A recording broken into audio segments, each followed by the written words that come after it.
Some of these MRTs can be a bit more directed. Some would say it's not really random thoughts. Not to worry, this series was meant to be an open-ended dialogue, whether it was a well-thought-out idea or something that popped into my head. I was walking through the metro station and saw an emergency exit. The door had the printed words, "Armed Door" on it. The first thing I thought of was a door pulling out guns and lighting me up. I mean, it is Baltimore we're talking about. Anyone else think it's weird that human beings on average put more value into entertainment than anything else? I'm not saying people in entertainment, whether it be sports, music, acting, etc., do not work hard or do not deserve the fame and fortune they have. It just concerns me that, as a society, the salary of a teacher, firefighter, police officer, or even a doctor is so much less. How much is a human life worth to you? Most people would say it's priceless. With as many jobs that we have that help save lives or improve the quality of life, we don't pay them to scale. Priceless almost seems like the answer that would be the right thing to say, but not actually what people mean. Some people will also argue that, well, it's the market. There's a market for it. My question would be like, okay, so why is there a market for the obviously less significant impact? But anyway, does anyone think about how weird the college prestige is? I mean, really think about this for a second. Literally all the information that you can learn in college can be found in books at the library or on the internet.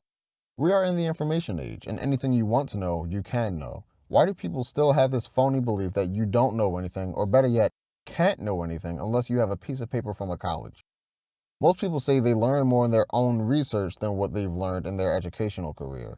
And what's with colleges charging hundreds for books? The same books that can be found online for much cheaper. Unless your school happens to have some exclusive bullshit only sold at their campus. Being able to have something exclusive like that seems ripe for greed. My friend brought up ideas to me about discrimination black people face today. One of which was workplace hairstyles. You have quite the diverse portfolio. Your qualifications are remarkable, and you have outstanding recommendations. I wholeheartedly believe that you will be a valuable asset to this company. The only problem is you have dreadlocks. Guess we'll both miss out on a great opportunity because of something that does not affect your skill set or work ethic.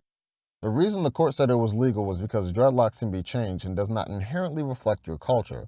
They also said that it was in no way racist because there are non-black people who have dreads, despite the fact that this disproportionately affects black people more than any other race.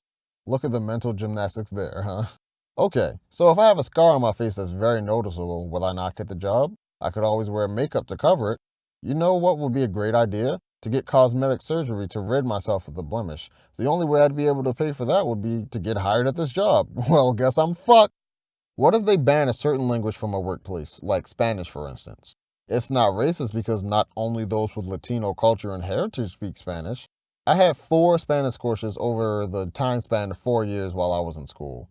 Only one of the 4 was actually of the Latino community. See? It must not be racist then. And what the hell are excessive hairstyles?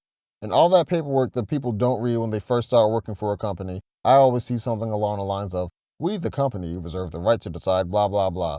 Usually that means that if they themselves find it unacceptable, even if it is inconsistent with the rest of the world, as long as they aren't breaking the law, they can get away with the most foulest shit imaginable. And beyond this issue, I am sick of lawmakers, judges, politicians, police officers, etc. saying that if something does not only affect one race, one group, one type of person, then it is not inherently prejudiced or biased. Get the fuck out of here with that garbage.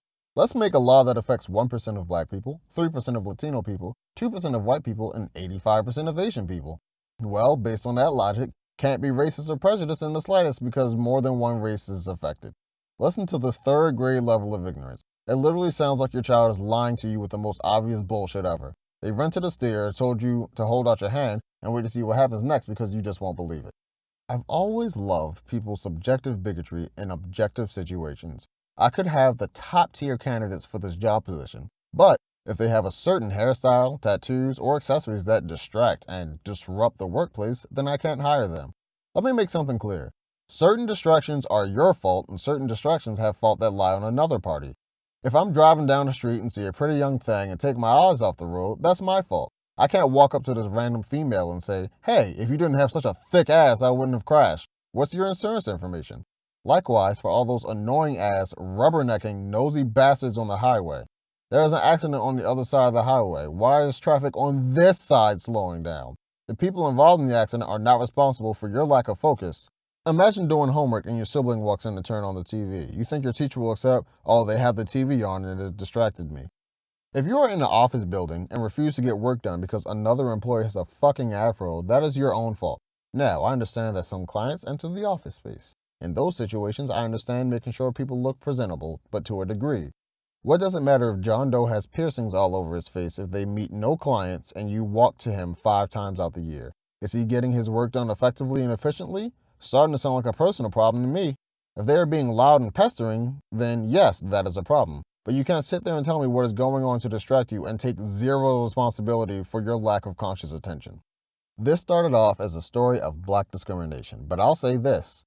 If your bias is not rooted in objective reality and only aims to shelter your fragile, out-of-touch subjective view of reality, kindly shut the fuck up and get over yourself.